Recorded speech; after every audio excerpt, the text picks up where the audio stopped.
fats in his sides. Dana, I'm serious. I'm just afraid that turning 40 could send Frank into a midlife crisis. That's why I'm reading this book. You're a man at 40, when his inner child needs changing. Mom, you promised to lay off the pop psychology. I know, but just listen. It says here that when a man turns 40, he's beset by self-doubt and the realization of his own mortality.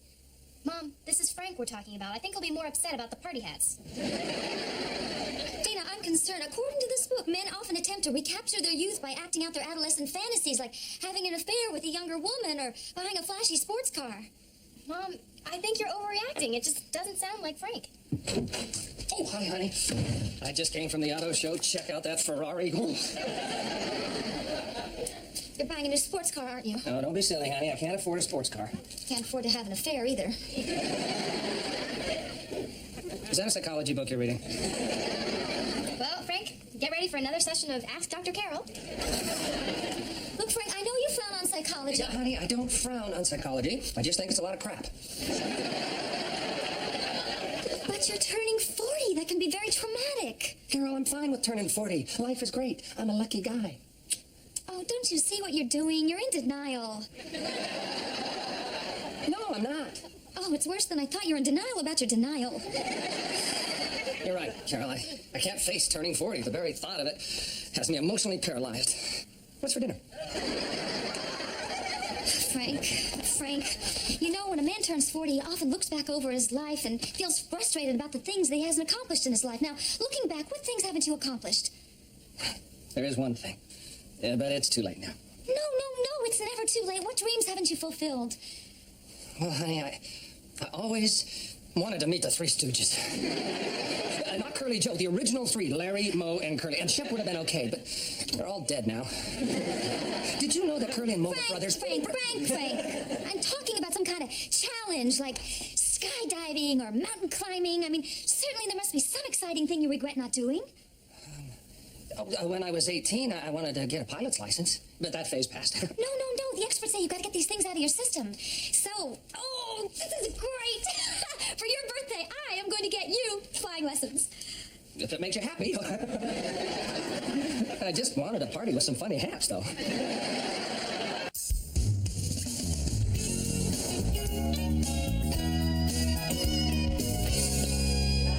Hey, Dana. Is Uncle Frank gone? Yeah, why? Okay, JT, we can go to the bathroom now. I hate to ask this, but since when is that a two-man job? For your information, Dana, we got my dad a new shower head for his birthday. You know the one with the water massage you wanted? Yeah, we're gonna install it in the bathroom. Pretty far out, huh? No. No way am I letting you goons mess around in the bathroom. Hey, Dana, don't call us goons. Show a little respect. Okay? No way am I letting you cretins mess around in the bathroom. There now, was that so hard? Look, the shower had to be installed by somebody more qualified, like a plumber, or a handyman, or a baboon.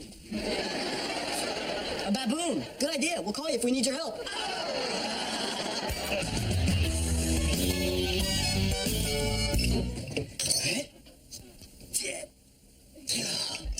That's pretty tight.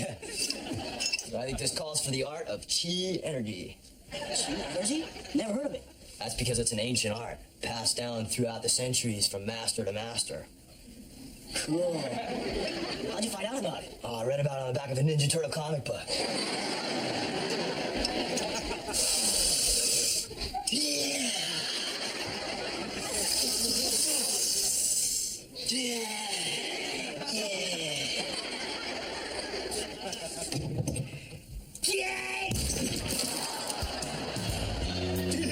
I think I used a little bit too much chi. Hey, that's Dana's room. Hey, Dana.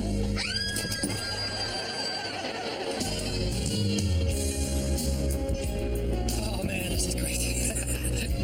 Carol, watch me hang a left. Steady. That's it. Just keep your wings level with the horizon. Honey, I'm so glad you talked me into taking this lesson. Aren't you glad I talked you into coming along? Oh, I don't know. I kind of like flying in big planes where they have pillows and movies and bags you can throw up in. Coffee? No, thanks. No. be drinking that stuff, Mel? You know, you seem kind of jittery. Well, tell the truth, I didn't get any sleep last night. And my wife and I were up talking. We've sort of been having problems. So, you're exhausted and you're in emotional turmoil. Kind of wish you'd mention that when we're on the ground, Mel. Oh, hey, I'm fine. Besides, caffeine's good for my migraine. Sometimes it gets so bad I can hardly see.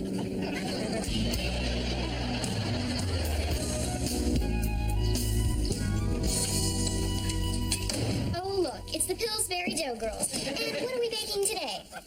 It so happens we're making your dad a birthday cake. No, you're not. I'm making my dad's cake. I've been doing it since I was a kid. Well, our mom told us to make the cake, so buzz off. Coconut? My dad hates coconut. Well, when my mom made your dad a coconut cake, he told her he liked it. He also told her he liked you. I'm putting some chocolate chips in this thing. Ow! Hi, girls. How we doing on the birthday cake? We were doing fine until the bad seed showed up. How'd you like a spatula up your nose? What do you think? We want to make Frank a coconut cake, and Al says it's got to be chocolate. Girls. Coconut chocolate. It doesn't matter. This cake needs only one ingredient. Love. Oh, Mom, what a beautiful thing to say. Don't be sappy. I only said it because I didn't want to get in the middle of their dumb fight. We should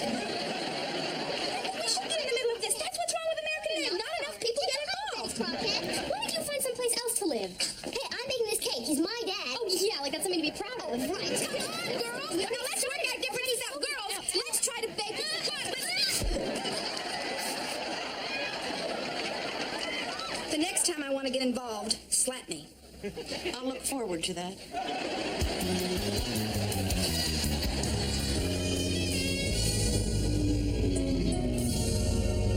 Bogies at 8 o'clock. I'm going in. Just let me fly for a while. Okay. Well, you know, you seem kind of jumpy. Are you sure you're okay?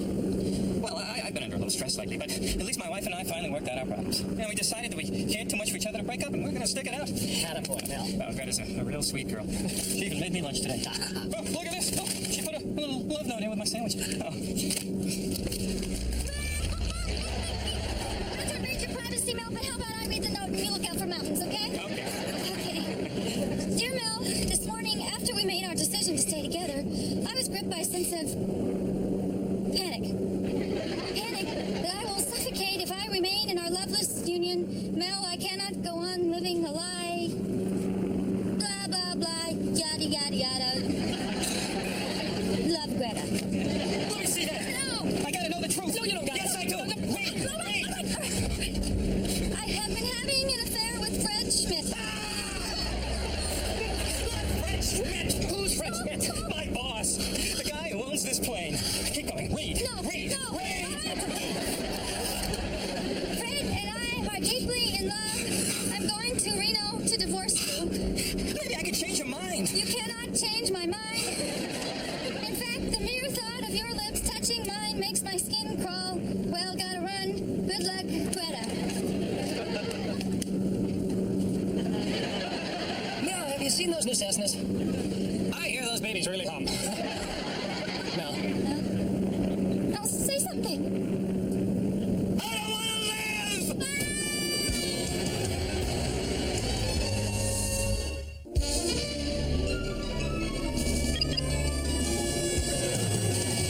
Stop it! You don't know what you're doing! I'm gonna die! Carol, do something! Help me!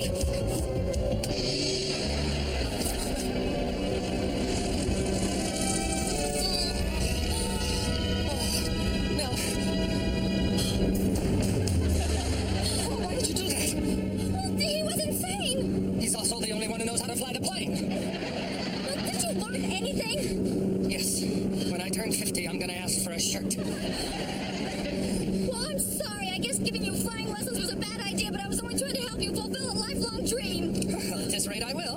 I'm finally gonna meet the Three Stooges. Well, what are we gonna do? I don't know. I can keep the plane level. I just don't know how to land it. Wait a minute. Hello? Hello? Anybody out there? Where are you calling? Domino's Pizza. Let's see him get it up here in a half hour. Hello? This is Jim at Fremont Tower. Please identify yourself. This is Frank Lambert. We have an emergency up here. The instructor giving me my flying lessons decided to crash the plane, so my wife and I took over. Uh-oh. wife and, what's his name? Fred. Fred, too? Look, don't worry. We'll get you down for their safe and sound. Now, I need an altimeter reading. Oh, altimeter. Could you give me one more clue there? It's the second gauge from the right. Don't you remember anything from your lesson? Well, excuse me. I didn't know there'd be a test.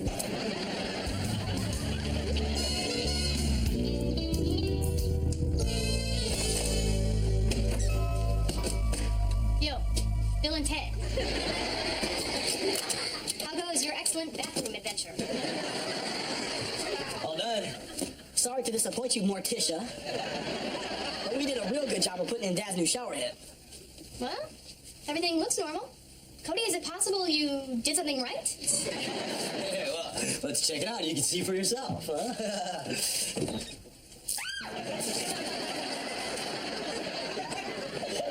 Well, looks like I got a screw loose. Yeah, and what's wrong with the shower? Cody, you are a menace to society. When she calls me those pet names. Boy, is Dad gonna be surprised when he turns on his new shower. Okay,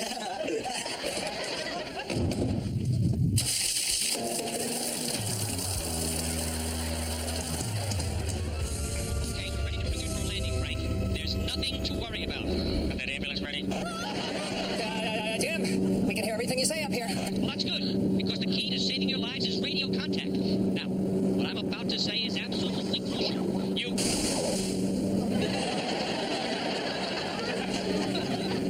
Hello? Hello? Frank, this is it. It's been a great few months. I know. I'm glad we met. I love you, Frank. I love you, Carol. I love you, Greta. Oh, this migraine is the worst. It's like somebody hit me in the back of the head. Mel, the radio's out. How do we get it back on? Oh, you can't. No, it's on the fritz. Yeah, Fred was supposed to fix it, but I guess he's been a little too busy lately. Mel, you gotta land this plane. Why should I? I have nothing to live for. Oh, come on, Mel, I know how you feel. I got a letter just like you, only a lot colder. Look out for me! No, not from her. From my first wife. My first wife left me, left the kids, ran off to Vegas to become a lounge singer. Don't tell me you weren't crushed. Well, of course I was at first. But then, after a couple of years, I met Carol. And, Mel, she changed my life. Now I have a wonderful wife, a fantastic new family, and I'm incredibly happy. And Mel, what happened to Frank could happen to you. Sure. We all get second chances in life, Mel. And believe me, there's somebody out there who's right for you. Yeah. Righter than Greta ever was. And you'll find her. Oh, boy, you're great. You wouldn't happen to have a sister, would you? Yes, as a matter of fact, I do. Does she look anything like you? Well, as a matter of fact, they could be twins. Hang on. We're gonna land this baby. Okay. We don't need no stinking radio.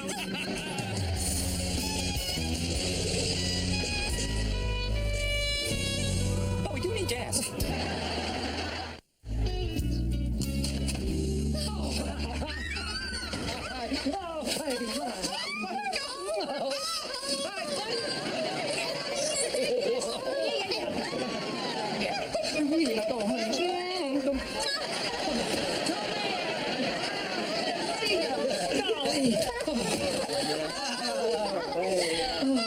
Mom, was this a champagne flight? Oh, we're just so happy to be home. We thought we'd never see you again. The pilot was unconscious. We ran out of gas. We thought we were going to die. But you didn't. You're alive. Come on, Daddy. Let's have some birthday cake. Yeah, I want to make a wish. Good. It's in the kitchen.